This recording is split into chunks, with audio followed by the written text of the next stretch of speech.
Je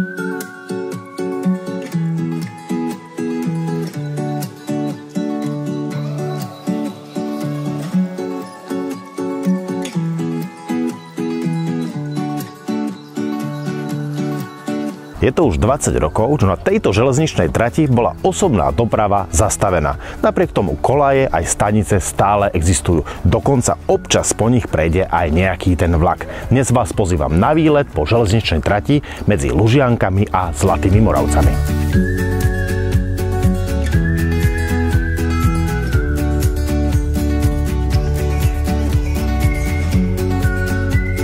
Železničná trať z Lužianok pri Nitre do Zlatých Moraviec bola vybudovaná už počas prvej Československej republiky, a to v roku 1938 počas veľkých investícií do železničnej infraštruktúry. Nachádza sa na nej 6 staníc, respektíve zastávok.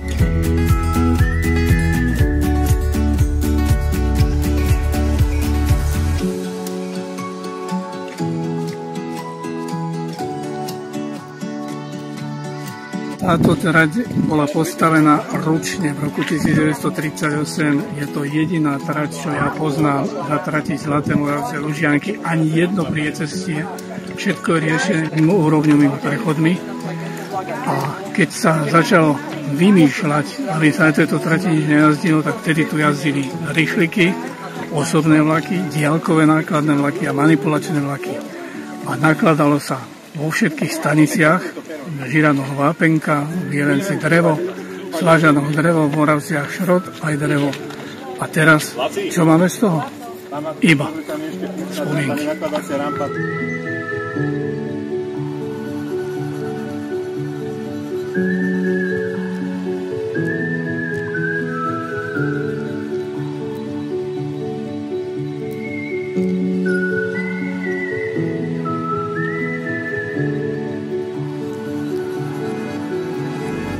Kedysi po tejto trati premával legendárny rýchlik tekov, ktorý začínal v Bratislave a pokračoval cez Trnavu, Lužianky, Zlaté Moravce a Zvolen až do Košic.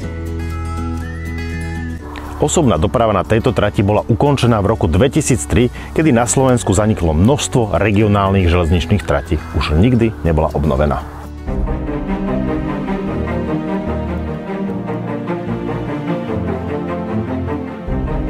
Poslednou železničnou stanicou, kam ešte jazdia pravidelne nejaké vlaky na tejto trati, sú Zlaté Moravce.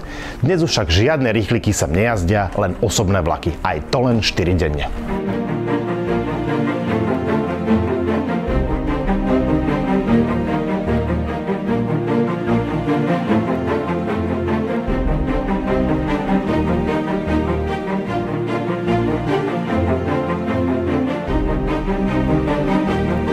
Po 20 rokoch sa na železničnú trať pri Zlatých Moravciach opätovne vrátil osobný vlak.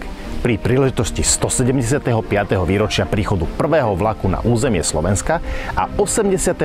výročia vzniku trate medzi Lužiankami a Zlatými Moravcami sme sa mohli previesť takýmto krásnym historickým motoráčikom, presne takým, aký kedysi po tejto trati premával.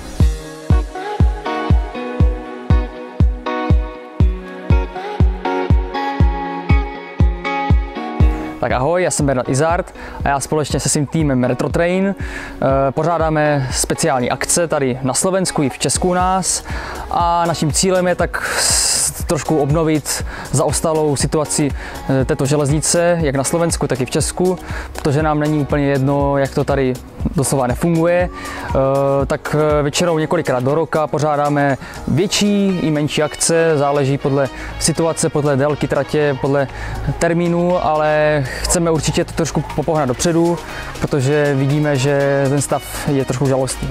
V prvním roce jsme teda vypravili první velký vlak, to byl Retro Express na Slovensko. Byla to trošku taková myšlenka, že chceme propojit cestování, vlak a kulturu. Takže jsme na takhle první pokus vypravili celkem na 4 dny na Slovensko lůžkový vlak s lehátkem. Takže jsme si řekli, že to je docela fajn. I když to třeba dělám já osobně jako koníček, tak mě to docela velmi baví a si myslím, že všichni v tom vidíme nějaký smysl a budoucnost v tom určitě je. Vždycky záleží na okolnostech a podmínkách, které samozřejmě nejsou jednoduché, něco nás to stojí, čas, energii, peníze samozřejmě, ale nezdáváme to, chceme to popohnat dál. Tato akce, kterou máme dneska, to je konkrétně naše 6. akce, co pořádáme, my působíme celkem teprve rok, takže si myslím, že se nám teďka začalo celkem dařit.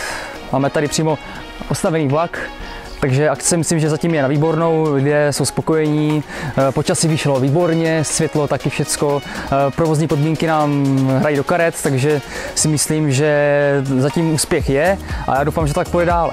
Volám sa Benjamin Frenko, organizujem spolu s naším tímom Retrotrain a s Bernatom Izardom vlastne výletné vlaky po Slovensku. Ja sa vlastne starám na Slovensku veci, čo sa týka vybavenie dopravnej cesty, vybavenie mašiny alebo teda motorového vozňa, ako sme práve dneska išli. Dneska sme sa vlastne viezli motorovým vozňom 810 625 od Privického parostrojného spolku.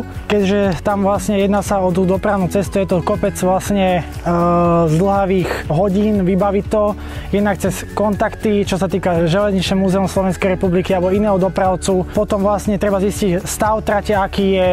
Niekedy sa stáva, že sú aj komplikácie s tým, ale našťastie, chvála Bohu, musím povedať, že vždy sa nám podarilo prejsť po tých tratiach, kde doprava osobná sa zastavila už koľko rokov. S komplikáciou, že sme museli ísť pomalou rýchlosťou po tej trati, ale podarilo sa. Trať na Dražovce, teda cez Jelenec, je špecifická tým, že vlastne, ako sme vypočuli si prednášku tu v stanici, tak bola vlastne stavaná Nemcami, hej, bola teda vybudovaná, teda naprojektovaná Nemcami, stavali ju vlastne aj naši občania z Československej republiky. Tým je vlastne ona špecifická, že spojila Leopoldov cez Zlaté Moravce do Zvolena, tým pádom vlastne sa skrátila trasa.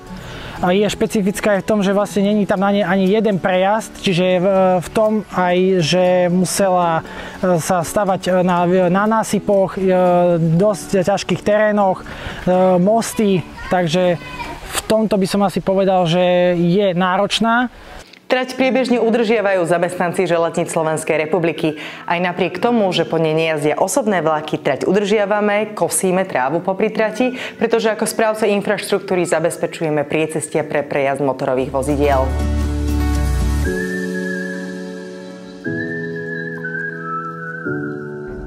Úsek trate medzi železničnou stanicou Lužianky a zastávkou Dražovce bol v roku 2015 najskôr zrušený a potom definitívne odstránený kvôli rozšíreniu nitrianskej priemyselnej zóny. Na mieste, kadiaľ viedla kedysi železničná trať, dnes stojí automobilka.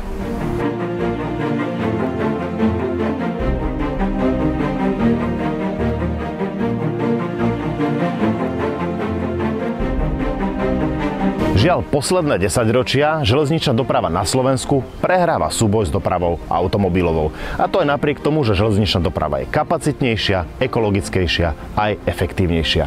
Málo kde je to tak do očí bijúce ako práve tu v Dražovciach, kde kvôli výstavbe automobilky definitívne zanikla železničná trať.